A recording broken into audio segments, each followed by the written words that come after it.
Hello મારા વહાલા વહાલા વિદ્યાર્થી મિત્રો, કેમ છો? મજામાં? મારું નામ છે ફાલ્ગુન આદ્રોજા, હું રાજકોટથી છું અને તમે જોઈ રહ્યા છો ફિઝિક્સ વિથ ફાલ્ગુન સર. અને વહાલા વિદ્યાર્થી મિત્રો, અત્યારે આપણે જોઈ રહ્યા છીએ ધોરણ 11 ફિઝિક્સ ચેપ્ટર નંબર 5 ગતિના નિયમો, અને એમાં આપણે જોઈ રહ્યા છીએ સ્વાધ્યાયના દાખલાઓ.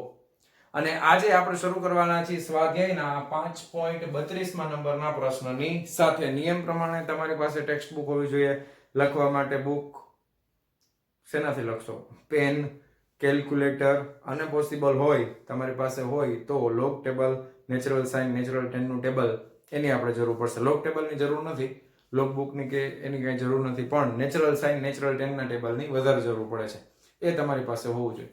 બરાબર, તો ચાલો શરૂ કરીએ આજનો લેક્ચર સ્વાધ્યાયના 5.32 નંબરના પ્રશ્નની સાથે. શું કહે છે કે આકૃતિમાં દર્શાવ્યા મુજબ 50 કિલોગ્રામનો એક માણસ 25 કિલોગ્રામ દળના એક બ્લોકને બે જુદી જુદી રીતે ઊંચકી રહ્યો છે. બે કિસ્સાઓમાં માણસ વડે તળિયા પર કેટલું ક્રિયાબળ લાગશે?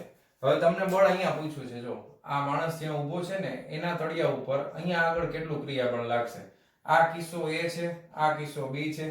મેં કાર્ટૂન દોર્યા છે, બરાબર, કારણ કે હું કઈ ડ્રોઈંગનો ટીચર તો છું નહીં કે સરસ મજાનું ડ્રોઈંગ આવડે, પણ મારી રીતે બનાવ્યું છે. આ માણસ એકનો એક જ છે. અહીંયા એમ થાય કે સર આની ફાંદ વધી ગઈ, પણ એકનો એક જ છે. સમજી ગયા તમે?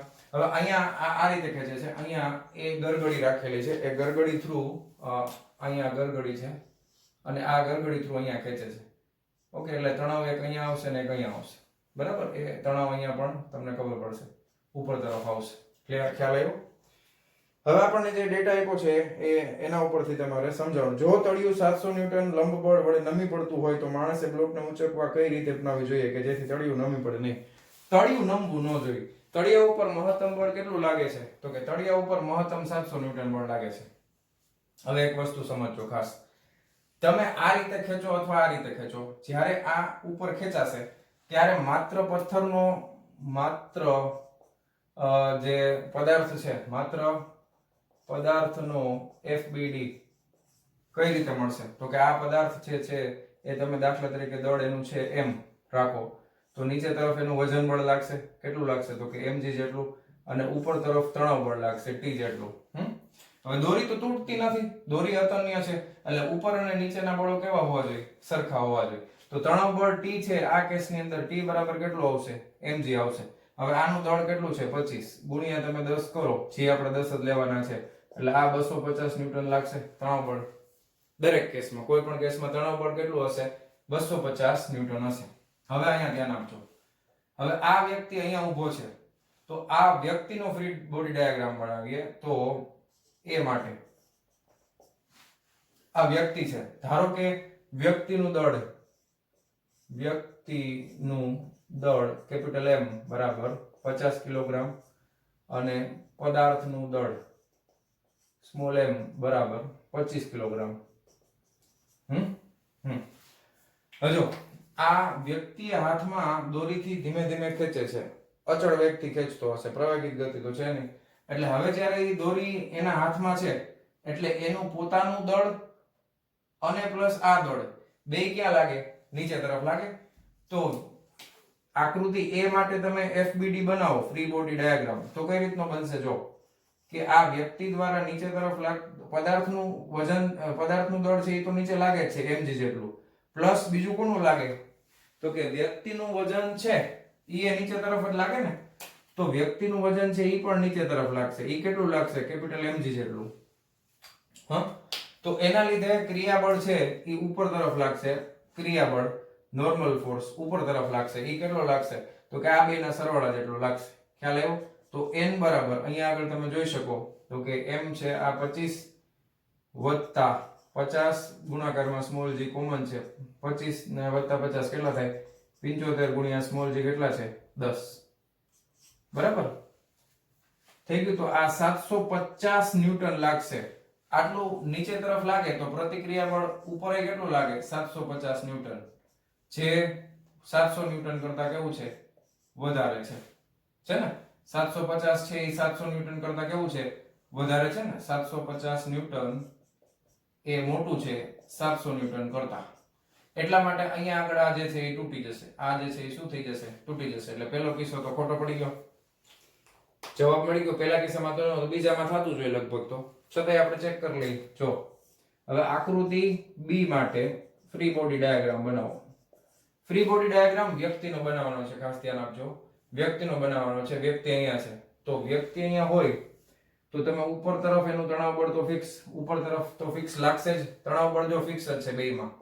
તણાવ બળ T કેટલું છે? તો કે તણાવ બળ T તો ઉપર લાગે જ છે. તમે સમજો કેટલું લાગે છે? તો કે 250 ન્યૂટન જેટલું લાગે છે. બરાબર. હવે આ કેસમાં તણાવ તમારે લેવું પડશે, કારણ કે એ ઉપર તરફ લાગે છે ને, તો ઉપર તરફ લાગે છે તણાવ બળ T બરાબર 250 ન્યૂટન. પછી નીચે તરફ કેટલું બળ લાગે છે? તો કે નીચે તરફ માત્ર વ્યક્તિનું વજન બળ લાગશે. તો વ્યક્તિનું વજન કેટલું છે? તો કે m * g જેટલું. m કેટલા છે? તો કે 50 કિલોગ્રામનો છે વ્યક્તિ, અને સ્મોલ g કેટલું છે? તો કે 10. તો આ થઈ જશે 500 ન્યૂટન. બરાબર. તો નીચે તરફ કુલ બળ કેટલું થશે? તો કે mg - t. તો 500 - 250, તો આ થઈ જશે 250 ન્યૂટન. તો 250 ન્યૂટન નીચે તરફ લાગતું હોય તો પ્રતિક્રિયા બળ ઉપર તરફ કેટલું લાગે? પ્રતિક્રિયા બળ આટલું જ વિરુદ્ધ દિશામાં. તો અહીંયા આગળ પ્રતિક્રિયા બળ 250 ન્યૂટન લાગતું હશે. તો બીજા જવાબ બી. આ કન્ડિશનમાં જ્યારે તમે વ્યક્તિ દોરીને ખેંચશે તો બ્લોક છે આ તૂટી નહીં જાય. સમજણ? કારણ કે એ 700 કરતા કેવું છે? ઓછું છે. 700 ન્યૂટન કરતા ઓછું. 700 ન્યૂટન કમી આગે, એના કરતા તો આ ઓછું છે. જો ખ્યાલ આવી ગયો? ઓકે. તો એકદમ સિમ્પલ પ્રશ્ન છે, સ્વાધ્યાયનો 5.32 નંબરનો. ચાલો લખી નાખજો વિડિયો પોઝ કરીને. ચાલો જવા દઉં છું. ચાલો વિદ્યાર્થી મિત્રો, હવે આપણે જોવાના છીએ સ્વાધ્યાયનો 5.33 નંબરનો પ્રશ્ન. શું કહે છે? 40 કિલોગ્રામનો એક વાંદરો એક દોરડું કે જે મહત્તમ 600 ન્યૂટનનું તણાવ ખમી શકે છે તેના પર ચડે છે. દોરડા ઉપર આ વાંદરું ચડે છે. ઓકે. નીચેનામાંથી કયા કિસ્સામાં દોરડું તૂટી જશે? 4 અલગ અલગ કિસ્સાઓ આપ્યા છે. ઓકે. અલગ અલગ મોસ્ટ ઓફ માં પ્રવેગ આપ્યો છે. એક કામ કરીએ, આપણે બધો ડેટા પહેલા લખી નાખીએ. જો અહીંયા મેં વાંદરું દોર્યું છે, આ દોરડા ઉપર ઈ ચડે છે. ઘણા કહેશે સાહેબ આ વાંદરું નથી લાગતું. ઈ કે તો શું લાગે? તો કે એલિયન લાગે. વાંદરું છે, એલિયન નથી. તો આ વાંદરું છે એવું સમજો તમે. હવે આપેલો જે ડેટા છે એ લખી નાખીએ. વાંદરાનું દળ m બરાબર કેટલું આપ્યું છે? તો કે 40 કિલોગ્રામ. પછી દોરડાનું મહત્તમ તણાવ એટલે આપણે લખી નાખીએ T એટલે તણાવ, મહત્તમ એટલે મેક્સિમમ બરાબર 600 ન્યૂટન. આટલું મહત્તમ તણાવ બળ એના ઉપર લાગે છે. હવે એક કામ કરીએ આપણે. શું કામ કરશું? ધ્યાન આપજો. વાંદરું ઉપર ચડે છે ને, તો આપણે એવું માની લઈએ કે પ્રવેગિત ગતિ સાથે ઉપર ચડે છે. તો એ મહત્તમ પ્રવેગ આપણે શોધી લઈએ તો પછી ચારે ચાર કિસ્સા માટે અલગ અલગ કઈ ગણવાની જરૂર પડશે નહીં. આપણે એની હારે પ્રવેગની હારે સરખાવી લેશું. એ પ્રવેગ કરતા જો વધારે પ્રવેગથી ઉપર ચડતો હોય તો તણાવ બળ વધે. તમે દોરડું જેટલું વધારે બળથી ખેંચો એટલો તમારો વેગ વધે ને, એટલો જ પ્રવેગ તમારો વધારે હશે. એટલો પ્રવેગ વધારે હોય તો દોરડું તૂટી શકે. તો આ મહત્તમ તણાવ માટે આપણે પ્રવેગ ગોતી લઈએ છીએ. તો શું બનાવીએ? તો કોઈ વાંદરાનો FBD બનાવતા. વાંદરાનો ફ્રી બોડી ડાયાગ્રામ બનાવો. હાલો આ વાંદરું. ઓકે. વાંદરું એટલે મંકી. હા. હવે એમાં નીચે તરફ કયું બળ લાગશે? તો કે mg તો નીચે લાગે જ છે, કન્ફર્મ. હવે ઉપર તરફ કયું બળ લાગે છે? તો કે ઉપર તરફ અત્યારે આપણે T max ગણીએ છીએ. તણાવ બળ ઉપર તરફ લાગે છે. અને વાંદરા ઉપર તરફ ચડે છે પ્રવેગિક ગતિ સાથે. તો પ્રવેગ ક્યાં આવશે? ઉપર તરફ આવશે. ખ્યાલ આવ્યો તમને?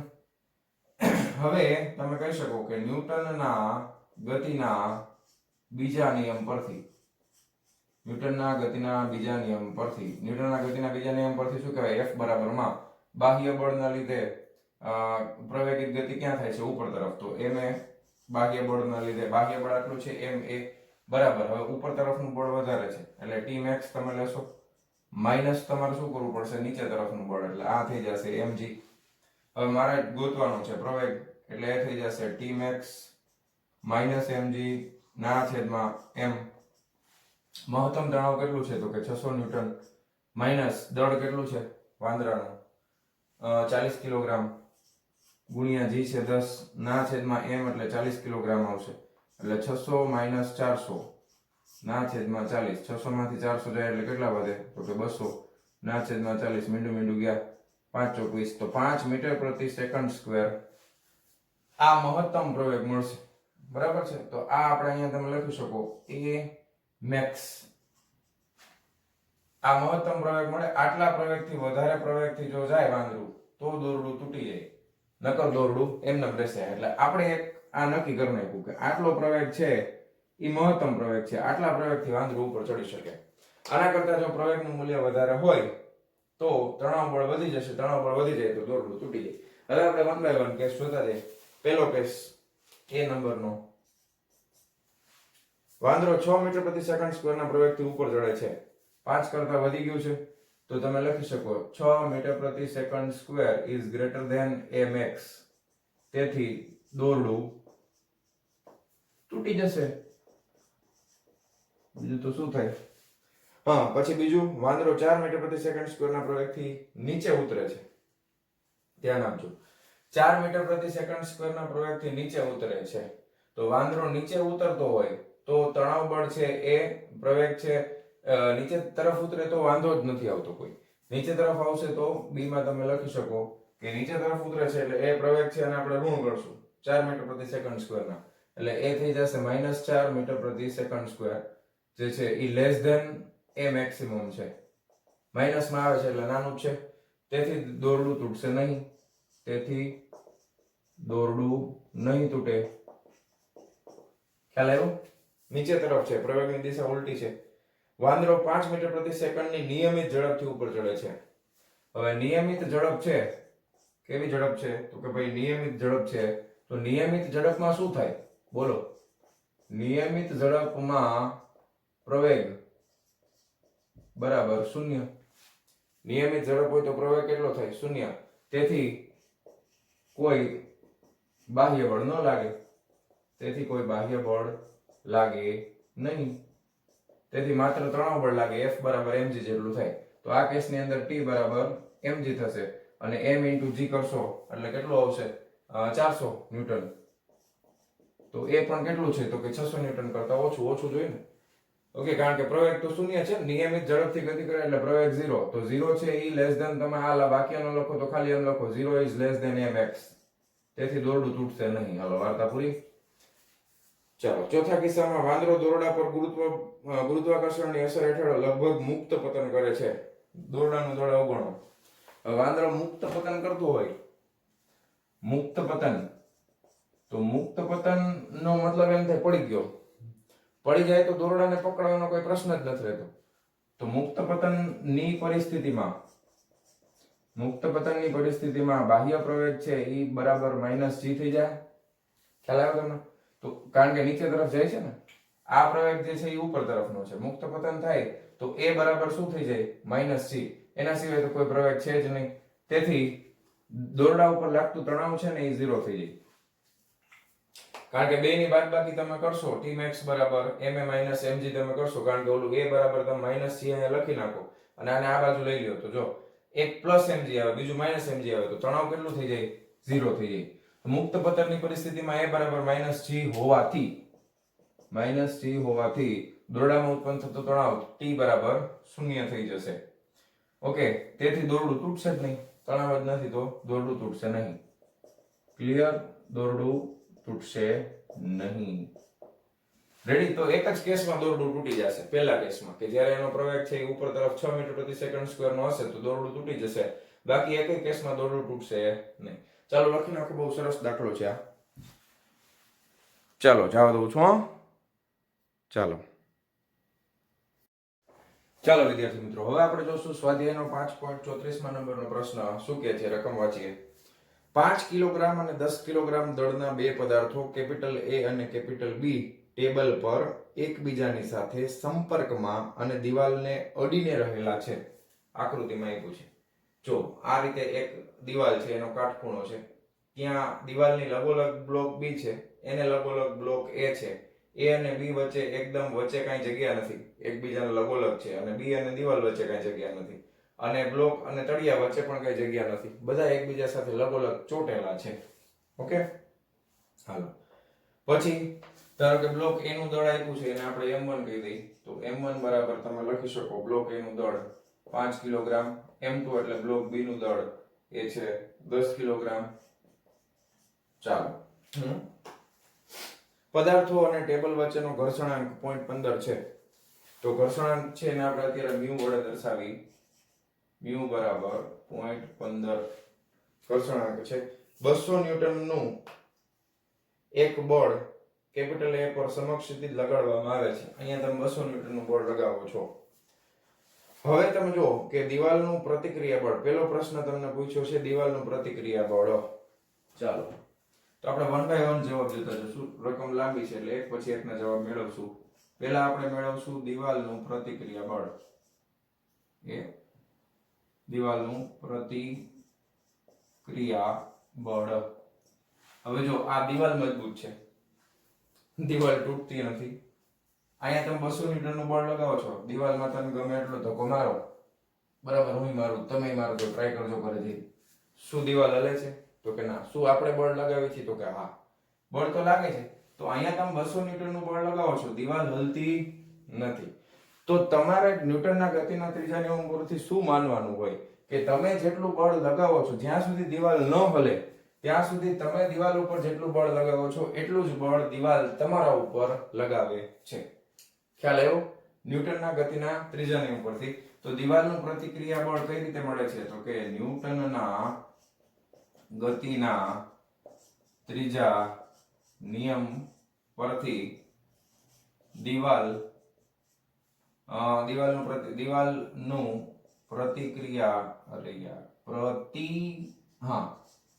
ક્રિયા બળ બરાબર માઈનસ A પર લાગતું બળ બરાબર માઈનસ 200 ન્યૂટન. માઈનસ શું દર્શાવે છે? કે દિવાલનું પ્રતિક્રિયા બળ છે એ ડાબી તરફ લાગે છે, બરાબર છે. ઋણ અહીંયા લખી નાખે, ઋણ નિશાની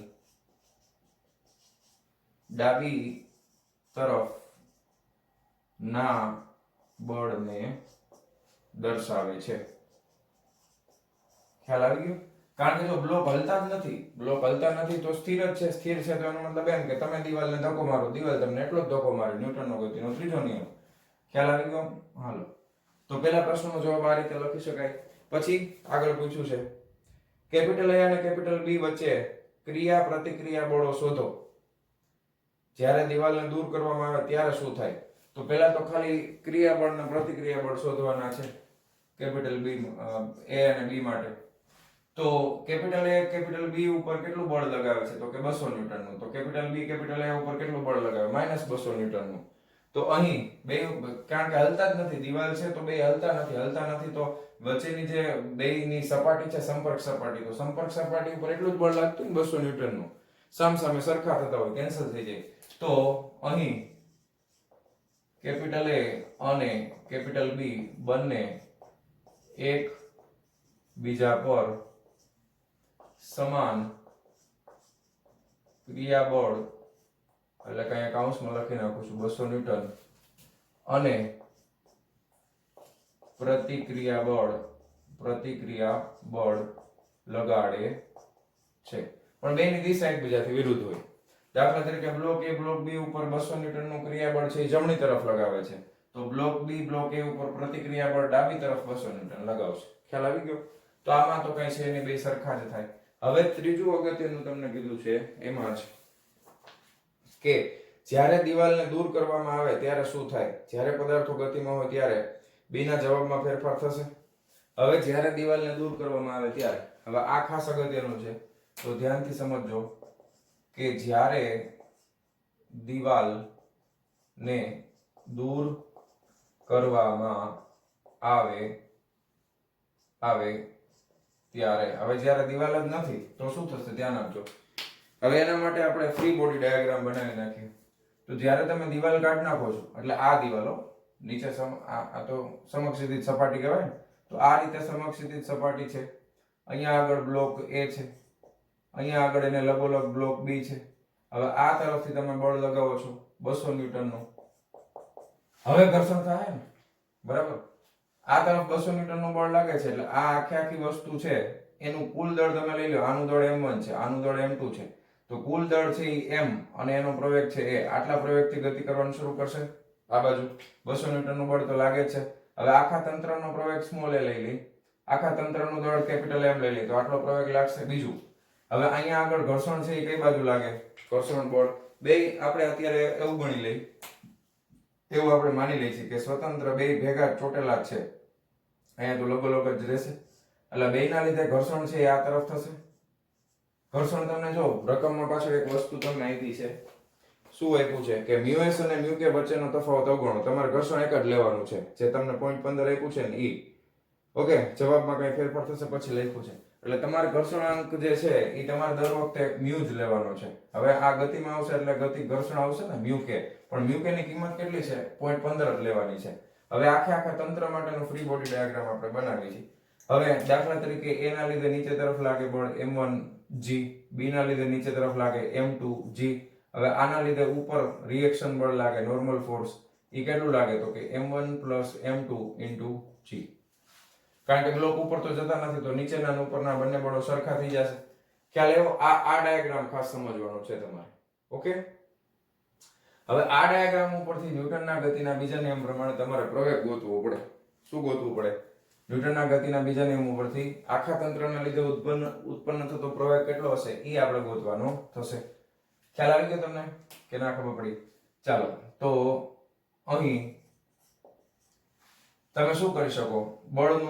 બળોનું સંતુલન લેતા. હવે બળો કયા કયા સંતુલનમાં? સંતુલન માટે આપણે શું કરશું?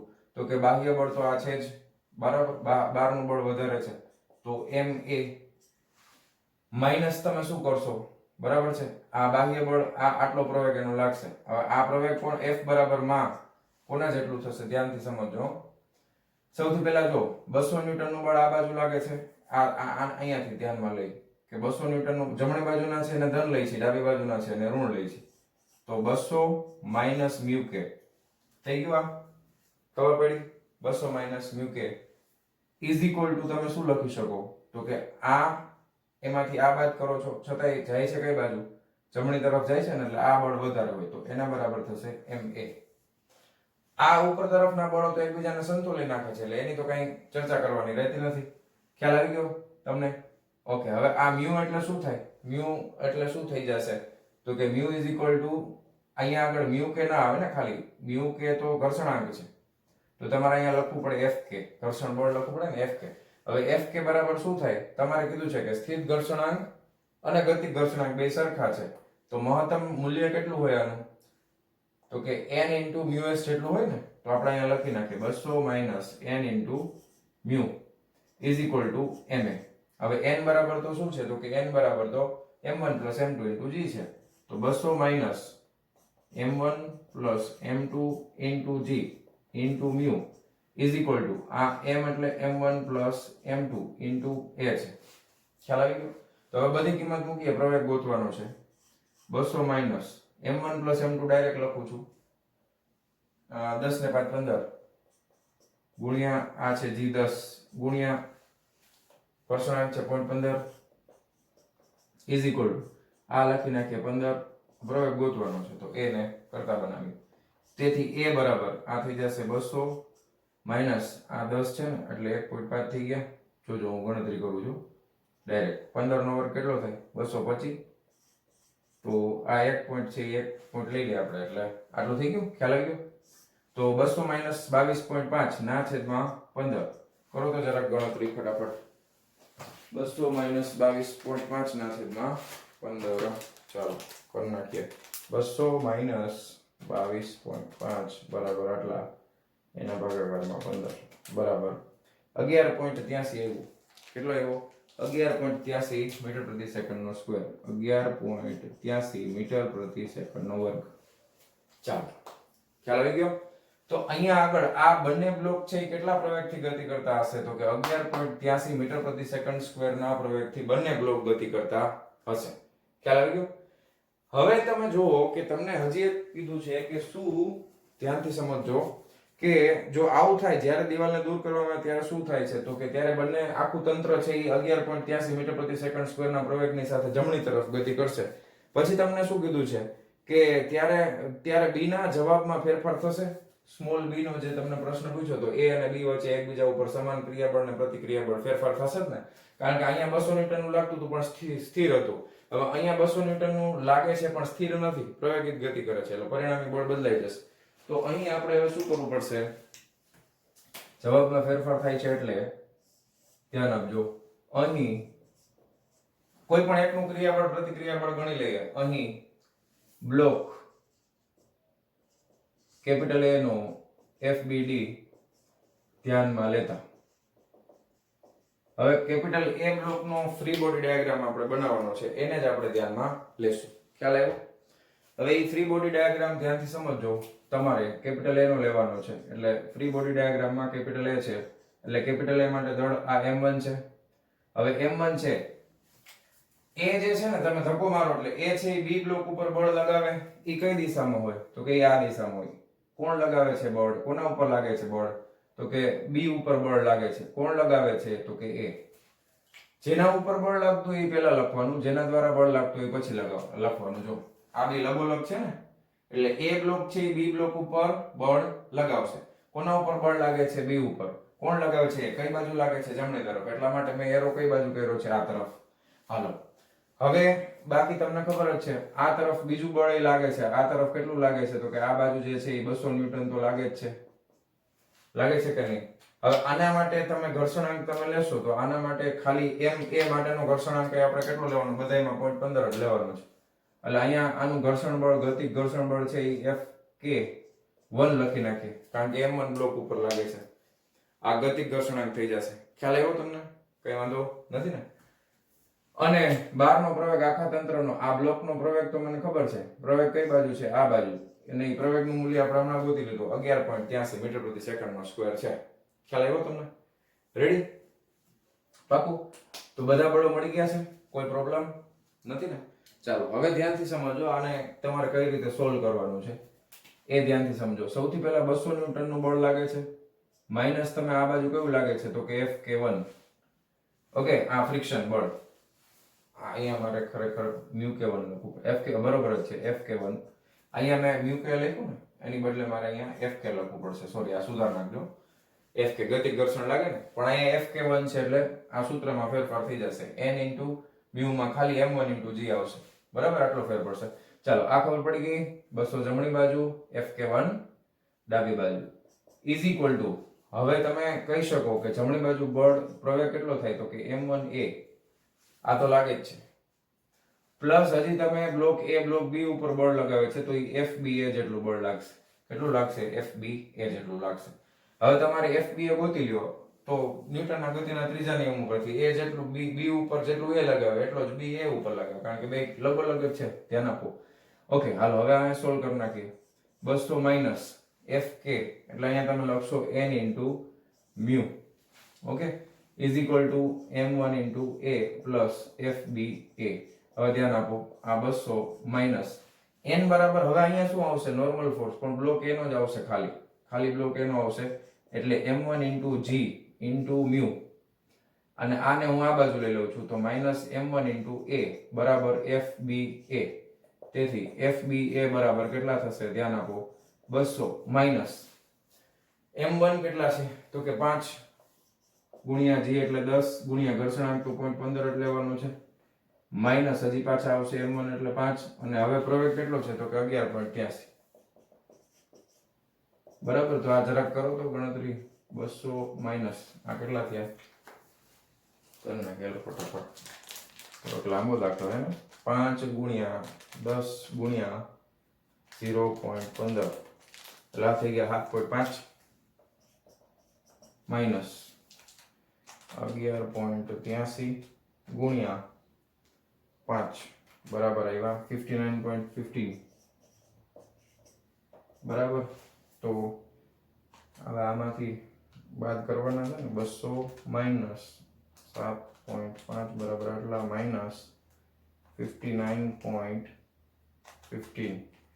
133.35 આવ્યો ન્યૂટન. તો બ્લોક B ઉપર બ્લોક A દ્વારા કેટલું બળ લાગે છે? 133.35 ન્યૂટન. આ બળ છે એ કઈ બાજુ લાગશે? જો A B ઉપર બળ લગાવે જમણી બાજુ, આ બળ છે એ કઈ તરફ લાગશે? આ બળ છે એ જમણી તરફ લાગશે. અને બીજું તમે લખી શકો FAB બરાબર માઇનસ એફ બી એ બરાબર માઇનસ 133.35 ન્યૂટન. આ બળ કઈ બાજુ લાગે તો કે ડાબી તરફ. ખ્યાલ આવી ગયો? બહુ સરસ દાખલો હતો, લાંબો દાખલો હતો, પૂરો થઈ ગયો. ઓકે, વિડીયો પોઝ કરીને લખી નાખો ફટાફટ. ચાલો જવા દઉં છું. ચાલો ચાલો વિદ્યાર્થી મિત્રો, હવે આપણે જોશું સ્વાધ્યાયનો 5.35માં નંબરનો પ્રશ્ન. સ્વાધ્યાય 5.35. રેડી? ચાલો. શું કહે છે? એક લાંબી ટ્રોલી પર 15 કિલોગ્રામ દળનો બ્લોક મૂકેલો છે. બ્લોક અને ટ્રોલી વચ્ચેનો સ્થિત ઘર્ષણાંક 0.18 છે. ટ્રોલી સ્થિર સ્થિતિમાંથી શરૂ કરીને 20 સેકન્ડ માટે 0.5 મીટર પ્રતિ સેકન્ડ સ્ક્વેરથી પ્રવેગિત થઈને ત્યારબાદ નિયમિત વેગથી ગતિ કરે છે. તો પહેલું જમીન પરના સ્થિર નિરીક્ષક અને બીજું ટ્રોલી સાથે ગતિમાન નિરીક્ષકને દેખાતી બ્લોકની ગતિની ચર્ચા કરો. હવે તમને સમજે એટલા માટે આકૃતિ આપણે દોરી નાખીએ, ટ્રોલી બનાવી નાખીએ. ટ્રોલી આપણે સિમ્પલ ટ્રોલી, બરાબર. આ ટ્રોલી ઉપર એક બ્લોક મૂક્યો છે, એ બ્લોકને દર્શાવી દઈ. ધારો કે અહીંયા આગળ આ રીતે એક બ્લોક મૂકેલો છે, સરખો જ રાખીને. ચાલો રેડી? આ બ્લોક છે, આ ટ્રોલી છે. હવે ટ્રોલી છે એ 0 ટુમાં t બરાબર 0 સમયે શૂન્યથી શરૂ કરી અને પ્રવેગિત ગતિની શરૂઆત કરે છે. ઓકે, પહેલા એની પાસે કઈ ગતિ હતી નહીં, એટલે 0 સમયે 0 ગતિ હતી, પણ 20 સેકન્ડ સુધી એક ધારા અચળ પ્રવેગથી ગતિ કરે છે એવું આપણને આપ્યું છે. અને સ્થિર નિરીક્ષક અને ટ્રોલી સાથે ગતિમાન નિરીક્ષકની આપણે ચર્ચા કરવાની છે. હવે આપેલી માહિતી આપણે લખી નાખીએ. પહેલા લખી નાખીએ દળ m બરાબર 15 કિલોગ્રામનો બ્લોક છે. પછી તમને આપ્યું છે કે સ્થિત ઘર્ષણાંક એટલે mu s, static friction coefficient 0.18. આ 0.18 છે. એના પછી આપણને આપ્યું છે કે સ્થિર સ્થિતિમાંથી શરૂ કરી 0.5 મીટર પ્રતિ સેકન્ડ સ્ક્વેરનો પ્રવેગ અને સમય પ્રવેગિત ક્યાં સુધી છે? 20 સેકન્ડ સુધી. એના પછી નિયમિત વેગથી ગતિ કરે છે. ખ્યાલ આવ્યો તમને? હા.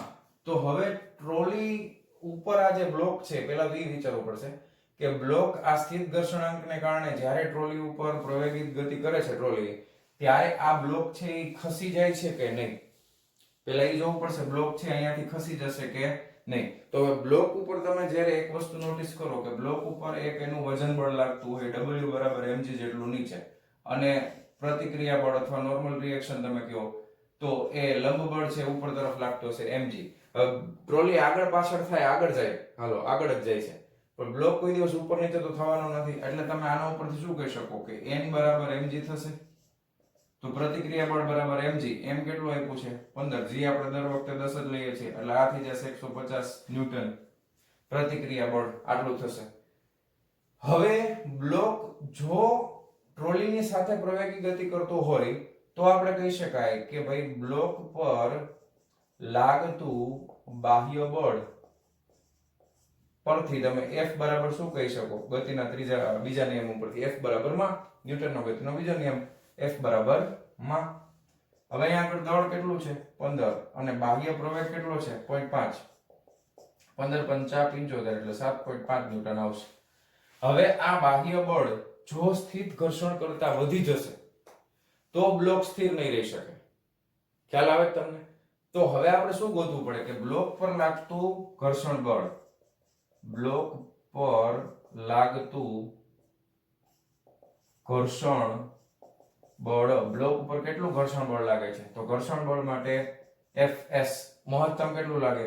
Equal to μs into capital M. Okay, તો અહીંયા આગળ લંબ બળ આપણી પાસે 150 છે જ, μs આપ્યા છે 0.18 ગુણ્યા આપણે કરશું 150. તો આ કેટલા થાય ગણતરી કરીએ ચાલો ફટાફટ. ચાલો, તો 0.18 ગુણ્યા 150 બરાબર 27 ન્યૂટન આવે છે. જો 27 ન્યૂટન. તો આપણે લખી શકાય કે અહીં Fs છે એ મોટું છે બાહ્ય બળ કરતા, તેથી બ્લોક ટ્રોલી પર પ્રવેગી ગતિ દરમિયાન સ્થિર રહેશે. બરાબર ને? કારણ કે ઘર્ષણ બળ વધારે છે, ઘર્ષણ બળ વધારે હોય તો એ ટ્રોલી આગળ જાય તો એ બ્લોક હારે હારે આગળ જશે. જો એવું થાત કે ઘર્ષણ બળ ઓછું હોત તો ટ્રોલી આગળ વહી જાત ને બ્લોક પાછળ પડી જાત સરકીને. તો આવું થશે. હવે આપણે બે અવલોકનકાર કીધા છે. જો પહેલા કેસમાં આપણને એમ કીધું છે કે જો આના પછી શું થાય પાછું, તો કે આ તો પ્રવેગી ગતિ ખાલી 20 સેકન્ડ માટે થાય છે. 20 સેકન્ડ પછી જ્યારે પ્રવેગી ગતિ પૂરી થઈ જાય તો નિયમિત વેગથી ગતિ કરે. કોઈ પણ પદાર્થ નિયમિત વેગથી ગતિ કરે તો ન્યૂટનનો ગતિનો પહેલો નિયમ લાગુ પડે. પહેલો નિયમ લાગુ પડે એટલે બ્લોક ઉપર લાગતું બાહ્ય બળ શું થઈ જાય? 0. બ્લોક ઉપર જો કોઈ બાહ્ય બળ જ ન લાગે તો ઘર્ષણના નિયમ પ્રમાણે એના ઉપર કોઈ ઘર્ષણ ન લાગે તો બ્લોક સ્થિર જ રહેશે. ટૂંકમાં કહેવાનો મતલબ શું છે કે બે કેસની અંદર બ્લોક તો સ્થિર જ રહેવાનો છે. તો પેલું આપણે કીધું છે જમીન પરના સ્થિર નિરીક્ષક માટે, અને બ્લુ પેનથી આપણે જવાબ લખીએ કે જમીન પરના સ્થિર નિરીક્ષકને બ્લોક ટ્રોલી પર સ્થિર દેખાશે. બરાબર ને? સિમ્પલ. બ્લોક ટ્રોલી ઉપર જમીન, તમે અહીંયા જમીન ઉપર ઊભા છો, તમે જોવો છો ટ્રોલી જાય છે, સાથે સાથે બ્લોક જાય છે, પણ ટ્રોલી અને બ્લોક બંને છે એ સરખા વેગથી ગતિ કરતા હશે. તો જમીન પરના સ્થિર નિરીક્ષકને બ્લોક ટ્રોલી પર સ્થિર દેખાશે, પરંતુ બ્લોક અને ટ્રોલી નું તંત્ર પ્રથમ 20 સેકન્ડ સુધી પ્રવેગી ગતિ,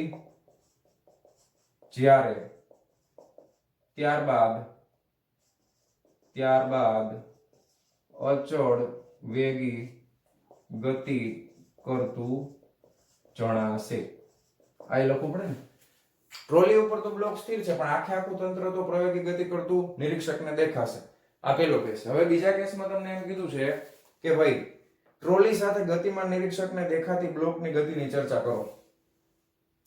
હવે ગતિમાન નિરીક્ષક હોય તો ગતિમાન નિરીક્ષક છે એનો મતલબ એમ કે ગતિમાન નિરીક્ષક આની હારે પ્રવેગી ગતિ કરે છે, એના પછી આ નિયમિત વેગથી ગતિ કરે તો ગતિમાન નિરીક્ષક નિયમિત વેગથી ગતિ કરે. આ કોના જેવું છે તમને ખબર છે કે કોઈ ગાડી હાઈવે ઉપર જતી હોય, તમે તમારી ગાડી પ્રવેગી ગતિ કરીને જાઓ છો હાઈવે ઉપર, તમારો મિત્ર છે તમારી લબોલબ પ્રવેગી ગતિ કરીને ગાડી હલાવે છે, તો બેયને તમને તમારી ગાડી ઓલા તમારા મિત્રને સ્થિર દેખાય અને તમારા મિત્રની ગાડી જે છે એ તમને સ્થિર દેખાય કે નહીં? તો અહીંયા આગળ કેસ નંબર બી માં અહીં નિરીક્ષક ને દરેક પરિસ્થિતિ એટલે પહેલી 20 સેકન્ડ અને એના પછીની નિયમિત ગતિ બધાયમાં, અહીં નિરીક્ષકને દરેક પરિસ્થિતિમાં ટ્રોલી તથા તેના પરનો બ્લોક સ્થિર જ દેખાશે. બે વસ્તુમાં એને બધું સ્થિર જ દેખાવાનું છે. બરાબર? કારણ કે અહીંયા આગળ જ્યારે પ્રવેગી ગતિ કરતા હોય ત્યારે અઝડપીય નિર્દેશ ફ્રેમ આવી જાય, અને અઝડપીય નિર્દેશ ફ્રેમ છે ન્યૂટનના ગતિના નિયમનું પાલન કરતી નથી. ખ્યાલ આવી ગયો તમને? તો અહીંયા આગળ કેના જેવું થશે? બે એકદમ લબોલબ જાય છે, તો જ્યારે આ આને જોવે ત્યારે એને દર વખતે કેવું દેખાય? સ્થિર. અને સરકતી તો નથી, તમને ખબર છે, કારણ કે ઘર્ષણ બળ વધારે છે. ઓકે, તો આ હતો પ્રશ્નનો જવાબ 5.35. વિડીયો પોઝ કરીને લખી નાખો ફટાફટ. ચાલો જવા દઉં છું. ચાલો વિદ્યાર્થી મિત્રો, હવે આપણે જોશું સ્વાધ્યાયનો 5.36 નંબરનો પ્રશ્ન. આકૃતિમાં ઓલરેડી દોરી લીધી છે. રકમ વાંચીએ.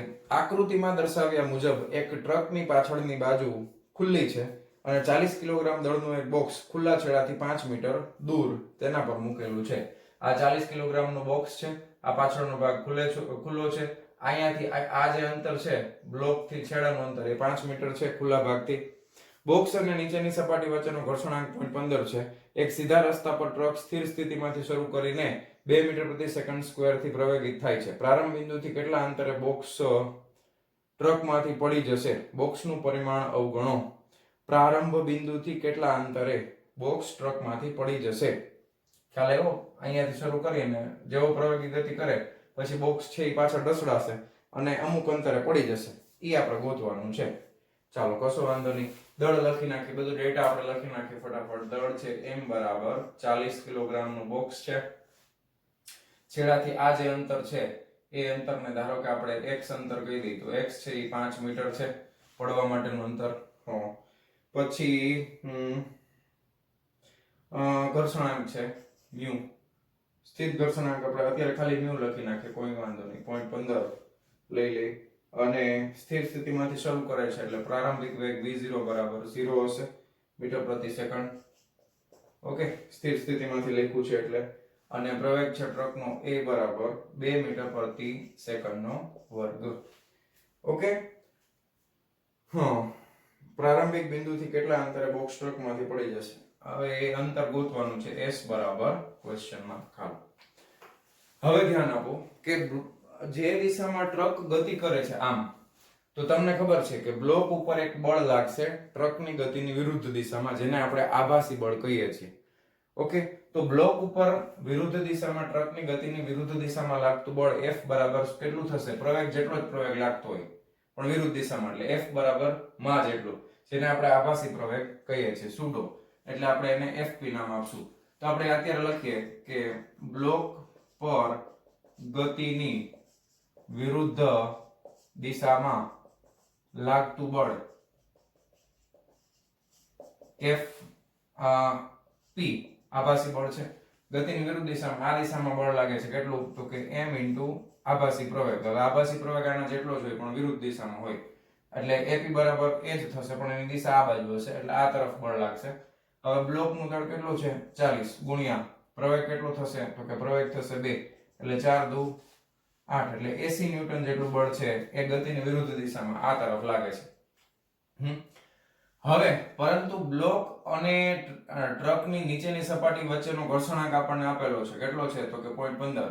તો એના લીધે જે છે ને, જો આ આભાસી બળ આ તરફ લાગતું હશે, ધ્યાન આપજો, FP, પણ ઘર્ષણ બળ છે આ તરફ લાગશે ગતિની વિરુદ્ધ દિશામાં, તો એ આવશે ઘર્ષણ બળ, ધારો કે સ્મોલ f લઈ લે. ઓકે, તો ઘર્ષણ બળ છે આ તરફ લાગતું હશે તો મહત્તમ ઘર્ષણ બળ કેટલું લાગશે? આપણે આને સ્થિત ઘર્ષણ અત્યારે માની લઈએ તો મહત્તમ સ્થિત, પછી સરકવાનું શરૂ કરશે ને, તો મહત્તમ સ્થિત ઘર્ષણ ગતિની વિરુદ્ધ દિશામાં લાગે છે. તો આપણે લખી શકાય કે ઘર્ષણ બળ બરાબર F સ્ટેટિક ફ્રિક્શન મહત્તમ છે એટલે કેટલું લખાય? તો કે μs કેપિટલ N થશે નોર્મલ રિએક્શન. હવે તમને ખબર છે બ્લોકનો ખાલી ડાયાગ્રામ આપણે અહીંયા બનાવીએ તો બ્લોક ઉપર નીચે તરફ કેટલું બળ લાગે? તો કે mg, અને એટલું જ શું લાગે? તો કે નોર્મલ રિએક્શન n. તેથી તમે લખી શકો n બરાબર mg થશે. ખ્યાલ આવી ગયો? તેથી તમે લખી શકો કે ફ્રિક્શન ફોર્સ Fs બરાબર μs n એટલે અહીંયા m g થઈ જશે. હવે સ્થિત ઘર્ષણાંક આપણી પાસે છે 0.15 ગુણ્યા બ્લોકનું દળ છે 40 અને g લાગશે 10. તો ઘર્ષણ બળ કેટલું લાગશે? હાલો 2 મીંડા કાઢી નાખો તો આ થઈ ગયા 15. 15 ચોકું 60 ન્યૂટન લાગશે. ચાલો, તો ઘર્ષણ બળ છે એ 60 ન્યૂટન લાગે છે, એ ડાબી તરફ લાગે છે. ઓકે, તેથી તમે લખી શકો કે બ્લોક પર જમણી તરફ લાગતું ચોખ્ખું બળ બરાબર નેટ ફોર્સ કેટલો લાગે છે? જમણી તરફ ચોખ્ખું બળ લાગે છે F ડેશ, આપણે નામ આપી દઈએ F ડેશ બરાબર જમણી તરફનું બળ છે 80 એટલે FP FS એટલે આ થઈ જશે 80 60 એટલે કે 20 ન્યૂટન જેટલું બળ લાગે છે F ડેશ. ઓકે, હવે આ ચોખ્ખા બળના લીધે બ્લોકનો પ્રવેગ આપણે ગણવો હોય તો કેવી રીતે ગણી શકાય? F ડેશ બરાબર બ્લોકનું દળ અને પ્રવેગ છે A ડેશ, ધારો કે. તેથી પ્રવેગ A ડેશ બરાબર શું મળશે? F ડેશ ના છેદમાં m. F ડેશ કેટલું છે? 20 ના છેદમાં દળ કેટલું છે? દળ 40. 2 દુ 4 એટલે 1 દુત્યાંશ એટલે કે 0.5 મીટર પ્રતિ સેકન્ડ સ્ક્વેર. આટલો પ્રવેગ બ્લોક ઉપર આ દિશામાં લાગશે ગતિ શરૂ થઈ જાય પછી. ખ્યાલ આવી ગયો તમને? હવે આપણે આ 5 મીટર જેટલું અંતર કાપે છે ને, આ 5 મીટર જેટલા અંતરે બ્લોક પડી જશે. તો હવે ગતિના બીજા સમીકરણ પરથી ગતિનું બીજું સમીકરણ શું છે? તો કે અંતર x બરાબર x0, પ્રારંભિક સ્થાન અત્યારે એને 0 જ ગણીએ છીએ એટલે આપણે x0 બરાબર 0 લઈ લઈએ. v0t plus half a dash t square. ખ્યાલ આવ્યો તમને? કારણ કે અત્યારે પ્રવેગ કેટલો લેવાનો? જમણી તરફનો 0.5. આ આટલું સ્થાનાંતર કરે છે એટલે એના માટે આપણને સમય મળી જશે. ધ્યાન આપજો, v0 બરાબર 0 છે એટલે આ પદ ઉડી ગયું. સ્થાનાંતર કેટલું થાય છે? તો કે x બરાબર 5 મીટર જેટલું સ્થાનાંતર થાય છે તો 5 બરાબર 1 દુત્યાંશ આ છે 0.5 0.5 એટલે 1/2 જ લખી નાખીએ તો t સ્ક્વેર, તો t સ્ક્વેર બરાબર 2 દુ 4 5 ચોક 20 આવશે. તેથી t બરાબર વર્ગમૂળ 20 નું વર્ગમૂળ કાઢો હાલો ફટાફટ. શું જવાબ આવે છે જો ફટાફટ હાલો. 20 નું વર્ગમૂળ 4.47 આવે છે. ઓકે, તો આ સમય આવે છે 4.47 સેકન્ડ. આટલો સમય લાગશે. હા, હું SEC એટલા માટે લખું છું કે તમને s ની બદલે 5 ન લાગે ક્યાંક. વળી કે સર 5 નો લખ્યો છે, s નથી લખ્યો. તો આટલો સમય લાગશે. આટલા સમય પછી બ્લોક છે એ નીચે પડી જશે. બીજું, બ્લોકનું પરિમાણ અવગણવાનું કીધું છે, કારણ કે બોક્સ થોડુંક નીચે કાંઈક આમ તો લંબાઈ તો હશે ને, તો એ ખરેખર તમે જોવો ને કે આટલા સેકન્ડ પછી આ ભાગ છે અહીંયા પડ્યો હોય, ધાર ઉપર હોય લગોલગ, એટલે આપણે બોક્સને બિંદુવત ગણવાનો છે. એટલે આપણે એમ જ માની લેવાનું આટલી સેકન્ડ થાય એટલે બોક્સ પડી ગયું. ખ્યાલ આવ્યો તમને? બોક્સ અહીંયાથી પડી ગયું નીચે. હાલો, હવે આટલો સેકન્ડ સમય લાગે, આટલો જ્યારે સમય લાગશે 4.47 સેકન્ડનો, ત્યાં સુધીમાં ટ્રક કેટલો આગળ વયો જશે એ ગોતવું પડશે ને. તો હવે આપણે ગોતીએ કે ટ્રકે t સમયમાં કાપેલું અંતર. હવે ટ્રક છે એ t સેકન્ડમાં t સમયમાં કેટલું અંતર કાપશે? તો કે ટ્રકે કાપેલું અંતર છે ધારો કે s is equal to v0t plus half at square. Okay, v0t ટ્રકનો પ્રારંભિક વેગ 0 જ છે. ઓકે, તો અહીંયા આગળ તમે અંતર s બરાબર v0t આ પદ ઉડી ગયું, વધ્યું શું 1/2. હવે આ પ્રવેગ કોનો લેશું આપણે? ટ્રકનો પ્રવેગ લેશું, બરાબર? કારણ કે ટ્રક તો 2 મીટર પ્રતિ સેકન્ડ સ્ક્વેર થી ગતિ કરે છે, તો 2 ગુણ્યા આનો વર્ગ કરી નાખો એટલે તમે અહીંયા જો √20 છે એનો વર્ગ કરી નાખો ને સીધો, બરાબર ને? t એટલે √20 હતા એનો વર્ગ કરી નાખો. આ બે ઉડી ગયા તો તમે લખી શકો s √20 નો વર્ગ એટલે કેટલા થાય? √20 નો વર્ગ કેટલો થાય? તો કે 20 જ થાય ને ભાઈ. ખ્યાલ આવ્યો તમને? √20 નો વર્ગ એટલે 20 થઈ જશે. તો 20 મીટર જેટલું ટ્રક છે ઈ આગળ તરફ અંતર કાપે, 20 મીટર જેટલો ટ્રક આગળ જશે, પછી બ્લોક છે ઈ 5 મીટર નું અંતર કાપીને ત્યાંથી ભપ થઈ જાય, પડી જાય. ખ્યાલ આવ્યો તમને? રેડી? તો લખી નાખું ફટાફટ 5.36 માં નંબરનો આ પ્રશ્ન છે. બહુ સરસ. રેડી? હાલ, 20 મીટર અંતર આવી ગયું. લખી નાખો, વિડિયો પોઝ કરીને ફટાફટ. ચાલો જવા દઉં છું. ચાલો વિદ્યાર્થી મિત્રો, હવે આપણે જોવાના છીએ સ્વાધ્યાયનો 5.37 માં નંબરનો પ્રશ્ન. શું કહે છે? 15 સેન્ટીમીટર ત્રિજ્યાની એક તકતી, અહીંયા તમને તકતી દેખાય છે, આ 15 સેન્ટીમીટર ત્રિજ્યાની એક તકતી છે. 33 into 1/3, અને કેમ બોલાય મને નથી ખબર, પણ તમે સમજી જજો. રિવોલ્યુશન પ્રતિ મિનિટ, પરિભ્રમણ પ્રતિ મિનિટની ઝડપથી ભ્રમણ કરે છે. ઓકે, હવે આ તમને આવૃત્તિ આપી છે, એના ઉપરથી કોણીય આવૃત્તિ આપણે ગોતશું. રેકોર્ડના એટલે કે તકતીના કેન્દ્રથી બે સિક્કાઓ, એક છે 4 સેન્ટીમીટર દૂર અને બીજો છે 14 સેન્ટીમીટર દૂર મૂકેલા છે. જો સિક્કા અને રેકોર્ડ વચ્ચેનો ઘર્ષણાંક 0.15 હોય તો કયો સિક્કો રેકોર્ડ સાથે ભ્રમણ ચાલુ રાખશે? હવે આ તકતી છે ને ઈ આમ ખરેખર છે ને આમ ગોળ ગોળ ભ્રમણ કરે છે, એ કોણીય વેગ ઓમેગા થી ભ્રમણ કરતી હશે. તો આપણને એક વસ્તુ આપેલી છે, આવૃત્તિ આપેલી છે, તો લખી નાખીએ આપણે કે જો આવૃત્તિ કેટલી આપી છે? f બરાબર કેટલા રિવોલ્યુશન પ્રતિ મિનિટ આપી છે? 33:1/3. આમ રેવોલ્યુશન પર મિનિટ આવી રીતે આપ્યું છે. હવે આને તમને ખબર છે ગણિતમાં કેવી રીતે લખાય? જો 33 ગુણ્યા 3 વત્તા 1 આમ થાય ને, 33 ગુણ્યા 3 વત્તા 1 ના છેદમાં 3, તો આ થઈ જશે રેવોલ્યુશન પ્રતિ મિનિટ. એટલે 33 તેરી 99 વત્તા 1 એટલે 100 ના છેદમાં 3 રેવોલ્યુશન પ્રતિ મિનિટ. આ આવૃત્તિ છે. આ આપણે આને રેવોલ્યુશન પ્રતિ મિનિટ છે એને સેકન્ડમાં ફેરવી નાખી, રેવોલ્યુશન પર સેકન્ડમાં, એટલે શું થઈ જશે? તો કે 100 ના છેદમાં 3 ગુણ્યા 1 મિનિટ બરાબર 60 સેકન્ડ થાય. તો આ થઈ જશે રેવોલ્યુશન પ્રતિ સેકન્ડ. ઓકે, એક એક મિનિટ કેન્સલ કરી નાખો, 6 તેરી અથવા તો અહીંયા 2 પંચા 10, 2 તેરી 6 એટલે 5 ના છેદમાં 9 આવશે રેવોલ્યુશન પ્રતિ સેકન્ડ. આ આવૃત્તિ છે. આના ઉપરથી આપણને મળશે કોણીય વેગ. કોણીય વેગ ઓમેગા બરાબર શું થાય? ઓમેગા બરાબર 2πf. શું થશે? 2πf. f ની કિંમત આપણી પાસે છે 2 * π. f કેટલા છે? 5 ના છેદમાં 9. ઓકે, આ ગુણાકારમાં છે એટલે 5 દુ 10 π ના છેદમાં 9. આ થઈ જશે રેડિયન પ્રતિ સેકન્ડ. ઓકે, કોણીય વેગનો એકમ શું છે? રેડિયન પ્રતિ સેકન્ડ. ક્લિયર છે? હવે અથવા તમે આના ઉપરથી ડાયરેક્ટ સીધું ઓમેગા લખી શકો. ખ્યાલ છે ને? કારણ કે એક ચક્કર પૂરું થાય ત્યારે કેટલો ખૂણો ફરશે? તો કે એક પરિભ્રમણમાં 2π જેટલો ખૂણો ફરી દે. તો 2π * f ગુણાકારમાં સીધું લેવાનું છે. તો આ આપણને મળશે કોણીય વેગ ઓમેગા 10π/9. ક્લિયર છે? હાલો આને અત્યારે આપણે એમ નામ રહેવા દઈએ, પછી ફેરવી નાખશું. હવે ડેટા પાછું રીડ કરીએ શું કહે છે. હવે જો સિક્કા અને રેકોર્ડ વચ્ચેનો ઘર્ષણાંક 0.15 હોય એટલે તમને આપેલો છે મ્યુ, સ્થિત ઘર્ષણાંક છે મ્યુએસ લખો 0.15. ઓકે, જો 0.15 હોય તો કયો સિક્કો રેકોર્ડ સાથે ભ્રમણ ચાલુ રાખશે અને કયો પડી જશે? હવે જો આના લીધે ઘર્ષણ બળ પૂરું પડે છે, આ ઘર્ષણ બળ વધારે હશે તો સિક્કો ચોટેલો રહેશે.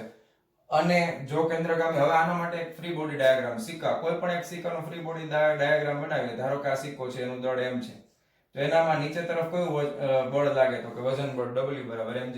ઉપર તરફ એના ઉપર લંબ બળ n લાગશે. ખ્યાલ આવ્યો? હવે ઘર્ષણ બળ છે ઈ આ તરફ તમે એને ઘર્ષણ આમ ફરે છે ને, એટલે આ તરફ આભાસી બળ લાગતું એટલે ઘર્ષણ બળ છે આ તરફ લાગે, ધારો કે Fs. અને કેન્દ્રગામી બળ છે એ ઘર્ષણ બળ દ્વારા પૂરું પાડવામાં આવે છે. તો Fs બરાબર તમે શું લખી શકો કે અહીંયા આગળ અહીં ઘર્ષણ બળ છે ઈ કોના કરતા વધારે હોવું જોઈએ? વધારે અથવા ઇક્વલ ટુ કોના જેટલું? તો કે કેન્દ્રગામી બળ. કારણ કે કેન્દ્રગામી બળ કરતા જો ઘર્ષણ બળ વધારે હશે તો જ સિક્કો છે એ સપાટીની સાથે ચોટેલો રહેશે. હવે ઘર્ષણ બળ તમને ખબર છે Fs is greater than or equal to કેન્દ્રગામી બળ કેટલું થાય? mv²/r. અને તમને ખબર છે vr ઓમેગા, અમે ઓમેગા છીએ, v ની જગ્યાએ r અને ઓમેગા થિયરીમાં આપણે ઓલરેડી સાબિત કરેલું છે. એટલે અહીંયા r નો સ્ક્વેર ઓમેગા સ્ક્વેર થઈ જશે. તો આનો જવાબ શું આવે? m ડાયરેક્ટ લખું છું mr ઓમેગા સ્ક્વેર. અને સ્થિર ઘર્ષણ બળ છે Fs બરાબર કોના જેટલું થાય? તો કે μs into capital N is greater than or equal to mr omega square.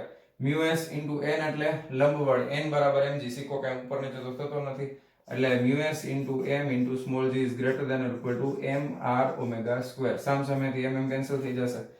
હવે ત્રિજ્યા આને કરતા બનાવો તો શું આવે? તો કે આ છેદમાં વહી જશે. તો μs into g ના છેદમાં ઓમેગા નો square is greater than or equal to small r.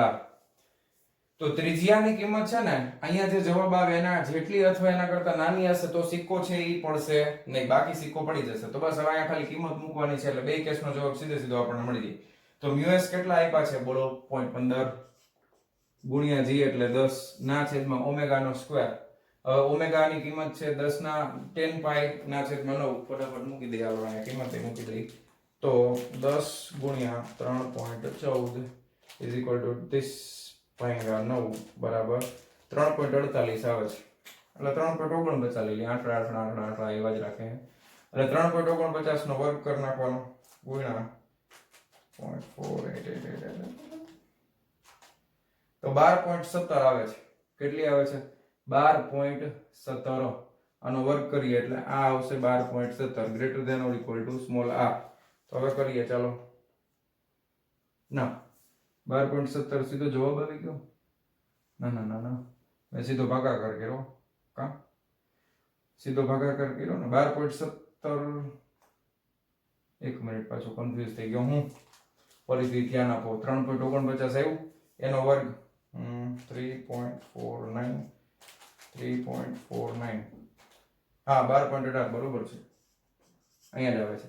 તો હવે જો ઉપર 0.15 ગુણ્યા 10 એટલે 1.5 બરાબર, એના ભાગાકારમાં આવશે 12.18. તો આ જવાબ આવે છે 0.1231. હવે આ 0.1231 છે ને is greater than or equal to r. આ મીટરમાં હોય. કેમાં હોય? કારણ કે ગુરુત્વ પ્રવેગ સ્મોલ g છે એ મીટર પ્રતિ સેકન્ડ સ્ક્વેરમાં હોય ને g. તો આ જે છે એ મીટરમાં આવશે. તેથી તમે લખી શકો 1 મીટર બરાબર 100 સેન્ટીમીટર. એટલે તમે લખી શકો 12.31 centimetre is greater than or equal to small r. તો જે સિક્કાની ત્રિજ્યા આના કરતા નાની હશે એ સિક્કો ચોટેલો રહેશે, આના કરતા વધારે ત્રિજ્યા વાળો પડી જશે. તો કયા સિક્કાની ત્રિજ્યા 12 કરતા ઓછી છે? 12.3 કરતા, તો કે 4 સેન્ટીમીટર. આની 14 છે. તેથી તમે કહી શકો કે તેથી 4 સેન્ટીમીટર ત્રિજ્યા પર રહેલો સિક્કો તકતી પર રહેશે. બરાબર, જવાબ મળી ગયો. વાર્તા પૂરી. ચાલો વિડીયો પોસ્ટ કરી લખી નાખો ફટાફટ. ચાલો જવા દઉં છું. ચાલો સ્વાધ્યાય 5.38 નંબરનો પ્રશ્ન આકૃતિ મેં ઓલરેડી દોરી નાખી છે તમારા માટે. શું કહે છે? તમે સર્કસમાં મોતના કુવા, હવે આ મોતનો કુવો ઇન્ડિયાના કુવા કરતા અલગ છે, ફોરેનના મોતનો કુવો છે. તમને સમજાવું કેવી રીતે. એક પોલી ગોળાકાર ચેમ્બર કે જેમાં છિદ્ર, હવે આખો એક સ્ફિયર હોય ગોળો, એની અંદર હોલ પાડેલા હોય જેથી તમને અંદરનો ડ્રાઈવર છે ને બાઇક હલાવતો હોય દેખાય એવો માં છિદ્રો હોય જેથી પ્રેક્ષકો બહારથી જોઈ શકે. તેમાં ઉર્ધ્વ વલયમાં મોટરસાયકલ ચલાવતો માણસ જોયો હશે. હવે આ ગોળો છે, આખો ગોળો છે, વર્તુળ નથી, ગોળો છે જેની અંદર આ મોટરસાયકલ સવાર છે અને એ ઉર્ધ્વ વર્તુળમાં એટલે આમથી આમ ચક્કર મારે છે. આવી રીતે ખ્યાલ આવ્યો? આમથી આમ ચક્કર મારે છે, આમ નથી મારતો, આમ મારે છે. આપણે ઇન્ડિયામાં કુવા હોય નળાકાર શેપના હોય છે, આમ ફરતા હોય, આમાં આખા ગોળાની અંદર ફરે ગોળ ગોળ. ઓકે. જ્યારે મોટરસાયકલ ચલાવતો માણસ ઉચ્ચતમ બિંદુ પર હોય ત્યારે નીચે આધાર ન હોવા છતાં કેમ પડી જતો નથી તે સ્પષ્ટ સમજાવો.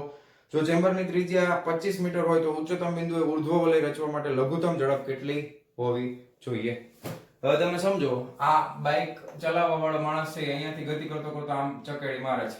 ઓકે, હવે તમારે આનો ફ્રી બોડી ડાયાગ્રામ બનાવવો હોય તો આ બાઇક સવાર છે એના ઉપર કેટલા બળો લાગે? તો કે જો એક બળ છે એ નીચે તરફ, એનું વજન બળ તો લાગશે જ mg જેટલું, આ તો નીચે તરફ લાગે. હવે અહીંયા વ્હીલ છે એ આ સપાટીને ચોટેલા છે એટલે લંબ બળ n છે ને ઈ પણ આમાં નીચે તરફ જ લાગે. કયું બળ લાગે? લંબ બળ n છે ઈ પણ નીચે તરફ લાગતું હોય. અને કેન્દ્રગામી બળ છે ઈ કઈ તરફ લાગતું હોય? તો કે કેન્દ્રગામી બળ આ બે જે છે ઈ કોણ બળ પૂરું પાડે? તો કે કેન્દ્રગામી બળ mv² ના છેદમાં કેપિટલ R. આટલું કેન્દ્રગામી બળ છે એ આ બે બળોને સમતોલતું હોય. કારણ કે લંબ બળ એ નીચે લાગે છે આમાં, રિએક્શન ફોર્સ, પછી વજન બળ એ નીચે, પણ કેન્દ્રગામી બળ ઉપર. તો તેથી તમે કહી શકો અહીંયા કે તેથી આપણે આને સમતોલી નાખીએ તો લંબ બળ n પ્લસ mg બરાબર કેના જેટલું થવું જોઈએ? mv²/r. હવે તમારે ખાલી તમને એમ પૂછ્યું છે કે આ માત્ર તમે એવો ઓછામાં ઓછો વેગ પસંદ કરો કે જેથી કરીને આ છે ને પડે નહીં, એટલો વેગ પસંદ કરવાનો છે. હવે એક વસ્તુ તમે નોટિસ કરતા જજો, ખાસ ધ્યાનથી સમજજો. દળ કેવું હોય? તો કે અચળ. બરાબર, આમાં દળમાં મોટરસાયકલ સવાર અને મોટરસાયકલ બેયનું દળ લઈ લેવાનું. આ દળ કેવું છે? તો કે અચળ છે, સ્મોલ g અચળ છે. અહીંયા આગળ દળ અચળ છે. આ ગોળાની ત્રિજ્યા તો કે અચળ છે. તો વધ્યું શું? તો કે આ વેગ વધ્યો. તો વેગ વધે તો અહીંયા આગળ આ જે છે લંબ બળ, એ લંબ બળની કિંમત એ વધે. વેગ જો ઘટે તો લંબ બળની કિંમત પણ ઘટતી જશે. હવે જ્યારે વેગની કિંમત અમુક ઘટતા સાવ મિનિમમ આવી જશે તો તમે લખી શકો કે જ્યારે v મિનિમમ લઘુત્તમ વેગ હશે ત્યારે તમે લંબ બળ ઓછામાં ઓછું ઘટાડતા લંબ બળ ધારો કે કેટલું થઈ જાય છે? 0 થઈ જાય છે. ઓકે, તો જ્યારે તમે આ વેગની મિનિમમ કિંમત હશે ત્યારે આ થઈ જશે 0. તેથી તમે લખી શકો કે આ ઉડી ગયું, n ઉડી ગયું, તો વધ્યું શું તમારી પાસે? mg mv², પણ આ મિનિમમ ના છેદમાં કેપિટલ R. સામસામેથી n ઉડી ગયો. મારે શું જોઈએ છે? v મિનિમમ જોઈએ છે. તો v મિનિમમ ઓછામાં ઓછા વેગનો વર્ગ બરાબર શું થઈ જશે? R * g. ત્રીજી આપી છે 25 ગુણ્યા 10 એટલે 250. તો v મિનિમમ વર્ગમૂળની અંદર 250. તો 250 નું વર્ગમૂળ કાઢો હાલો ફટાફટ. 15.81 કેટલો આવે છે જવાબ? 15.81 મીટર પ્રતિ સેકન્ડ. તો ઓછામાં ઓછી 15.81 મીટર પ્રતિ સેકન્ડ ની ઝડપથી ગતિ કરતો હોય તો ઈ ભાઈ છે ઈ પડશે નહીં અને ગતિ કરી શકશે. એનાથી વધારે કરતો હશે તો નહીં જ પડે. ખ્યાલ આવી ગયો? તો બહુ સરસ દાખલો છે. 5.38 લખી નાખો ફટાફટ વિડીયો પોઝ કરીને. ચાલો જવા દઉં છું. ચાલો વિદ્યાર્થી મિત્રો, સ્વાધ્યાયનો 5.39 નંબરનો પ્રશ્ન શું કહે છે? રકમ વાંચો. 3 મીટર ત્રિજ્યા ધરાવતા એક ઉર્ધ્વ અક્ષની ફરતે 200 રિવોલ્યુશન પર મિનિટ એટલે પરિભ્રમણ પ્રતિ મિનિટ થી ભ્રમણ કરતા પોલા નળાકારની અંદરની દિવાલને અડીને 70 કિલોગ્રામનો એક માણસ ઊભો છે. આવો પોલો નળાકાર છે, અંદરની દિવાલને ચીપોચીપ આમ એક માણસ ઊભો છે. એનું વજન એનું દળ છે 70 કિલોગ્રામ. દિવાલ અને તેના કપડા વચ્ચેનો ઘર્ષણાંક 0.15 છે. જો તળિયું એકાએક દૂર કરવામાં આવે તો માણસ દિવાલને ચોટીને રહી શકે તે માટે નળાકારની લઘુત્તમ કોણીય ઝડપ કેટલી હશે? હવે ધારો કે આ તળિયો અહીંયા તળિયા ઉપર ઊભો હતો, પણ હવે તમે તળિયું ખસેડી નાખો તો કેટલી સ્પીડથી ફેરવો તો આ ચોટેલો રહેશે? તો એ બધો ડેટા આપણે અહીંયા પહેલા લખી નાખીએ. તો સૌથી પહેલા ત્રિજ્યા r બરાબર 3 મીટર. ઓકે, પછી તમને આ 200 રિવોલ્યુશન પર મિનિટ છે એ આવૃત્તિ આપી છે. હવે ડાયરેક્ટ એને હું કોણીય વેગ ઓમેગામાં ફેરવી નાખું છું. કેવી રીતે ફેરવું છું ધ્યાનથી જોજો. આ 200 રેવોલ્યુશન પરિભ્રમણ પ્રતિ મિનિટ, એક પરિભ્રમણમાં કેટલો ખૂણો બને તો કે 2π. 1 મિનિટમાં કેટલી સેકન્ડ હોય તો કે 60. આ થઈ જશે રેડિયન પ્રતિ સેકન્ડ. ઓકે, આ મીંડું મીંડું ગયું. આ 2 તેરી 6 બરાબર છે 20π/3. હવે પેલા મૂકી દઈ, કેલ્ક્યુલેશન કરી નાખી પછી નડે નહીં આપણને. હાલો ચાલો 20 ગુણ્યા 3.14 બરાબર આટલા ભાગ્યા 3 બરાબર 20.93. આ આવે છે 20.93 રેડિયન પ્રતિ સેકન્ડ. ઓકે, આ એની કોણીય ઝડપ ઓમેગા છે. ચાલો બહુ સરસ, વેરી ગુડ. પછી શું કીધું છે કે એનું દળ એનું દળ આપ્યું છે વ્યક્તિનું m બરાબર 70 કિલોગ્રામ. ઓકે, 70 કિલોગ્રામ દળ છે અને ઘર્ષણાંક આપ્યો છે 0.15. μs બરાબર 0.15 સ્થિર ઘર્ષણાંક. હવે ધ્યાનથી સમજો, આપણે આનો છે ને FBD બનાવી નાખે એટલે તમને બધું આઈડિયા આવી જશે. ફ્રી બોડી ડાયાગ્રામ કેવી રીતે બનાવશું તો કે આ વ્યક્તિ છે એ ગોળ ગોળ ગોળ ગોળ ફરે છે. ઓકે, ધ્યાન આપજો. ગોળ ફરતો હશે તો એક એના તરફ બહારની તરફ એક આભાસી બળ લાગતું હોય. કેટલું લાગતું હોય તો કે કેન્દ્રગામી બળ જેટલું લાગે. તો mv²/r, v = r ઓમેગા, એટલે m ઓમેગા² r આટલું એના ઉપર જમણી તરફ બળ લાગશે. ગોળ ફરે છે એટલે કેન્દ્રગામી બળ. અને દિવાલની સાથે લંબોલંબ ચોટેલો છે એટલે લંબ બળ છે એ આ તરફ લાગે n. હવે વજન છે દળ એનું નીચે તરફ લાગશે એટલે વજન બળ mg, w બરાબર mg આ નીચે તરફ લાગે. હવે અહીંયા ચોટેલો છે દિવાલને એટલે ઘર્ષણ છે એ ઉપર તરફ લાગતું હોય ને. ઘર્ષણ બળ ક્યાં લાગે તો કે ઉપર તરફ લાગે. તો ઘર્ષણ બળ કેટલું થઈ જાય તો કે ઘર્ષણ બળ છે Fs, મહત્તમ Fs આટલું ઘર્ષણ બળ લાગવું જોઈએ. ઓકે, ખ્યાલ આવ્યો તમને? કઈ વાંધો પ્રોબ્લેમ નથી ને? બરાબર. હવે તમારે આપણે બસ ખાલી આને સરખાવવાના છે, બીજું કશું જ કરવાની જરૂર નથી. ખ્યાલ આવી ગયો? તો આપણે જો n બરાબર તમે લખી શકો કે n બરાબર m ઓમેગા² r અને બીજું μs એટલે કેટલા થાય? મહત્તમ ઘર્ષણ બળ કેટલું થાય તો કે n ઇન્ટુ શું થાય? μs sorry Fs = μs * n થશે. તો μs * n = કેટલું થઈ જશે? m * g. ખ્યાલ આવી ગયો તમને? રેડી છે? તો હવે અહીંયા n ની કિંમત છે અહીંયાથી મૂકી દો. આ સમીકરણ 1 આપો, આને સમીકરણ 2 આપો. તો સમીકરણ 1 ઉપરથી n ની કિંમત અહીંયા મૂકી દો એટલે m ઓમેગા² r * μs બરાબર m * g. બે બાજુથી m કેન્સલ કરી નાખો. ઓકે, હવે આપણે મહત્તમ કોણીય ઝડપ ગોતવાની છે ને તો ઓમેગા² ને કરતા બનાવીએ તો સ્મોલ g ના છેદમાં કેપિટલ R * μs થઈ જશે. પછી આપણે ખાલી ઓમેગા જોતી હોય તો ઓમેગા બરાબર વર્ગમૂળની અંદર સ્મોલ g * R * μs થઈ જશે. તો વર્ગમૂળની અંદર g એટલે 10 છે. ત્રિજ્યા કેટલી આપી છે ભાઈ? 3. અને μs કેટલો છે? સ્થિર ઘર્ષણાંક તો કે 0.15 છે. ચાલો કઈ વાંધો નહીં, કરી નાખીએ ફટાફટ. હાલો ચાલો રે ચાલો. 10/3 બરાબર ઢીકડું ફલાણું ભાંગા 0.15 બરાબર ઢીકડું ફલાણું એનું વર્ગમૂળ 4.71 આવ્યું ભાઈ. કેટલું આવ્યું? 4.71 અને નિયર અબાઉટ તમે 5 લઈ શકો. ઓમેગા નો એકમ થાય રેડિયન પ્રતિ સેકન્ડ. ઓકે, હવે આટલી કોણીય ઝડપથી ફરતો હશે તો પછી એ દિવાલને ચોટેલો રહેશે, નકર પછી દિવાલમાંથી ભપ થઈ જશે એટલે નીચે પડી જશે. ઓકે, તો સરસ મજાનો દાખલો છે. ફટાફટ વિડીયો પોઝ કરી લખી નાખો. ચાલો જવા દઉં છું.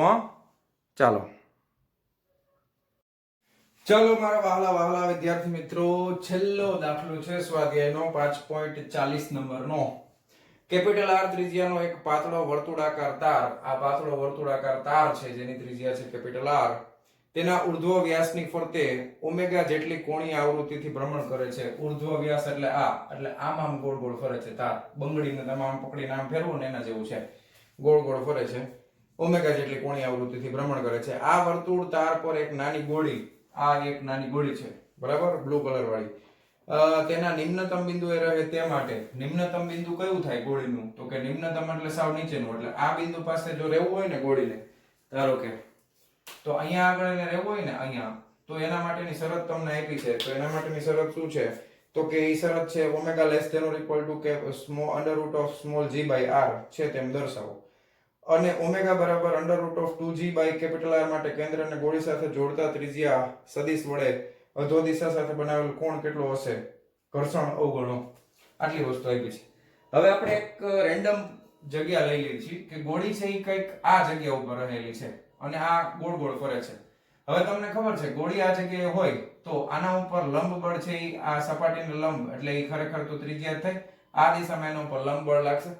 હવે આપણે છે ને એક કામ કરીએ, આના ઉપર બધાય બળો દર્શાવવા માટે આપણે આ રીતે ડ્રો કરી નાખીએ. અહીંયાથી એક શિરોલંબ રેખા ડ્રો કરીએ, ધ્યાનથી સમજજો. આ એક શિરોલંબ રેખા ડ્રો કરીએ.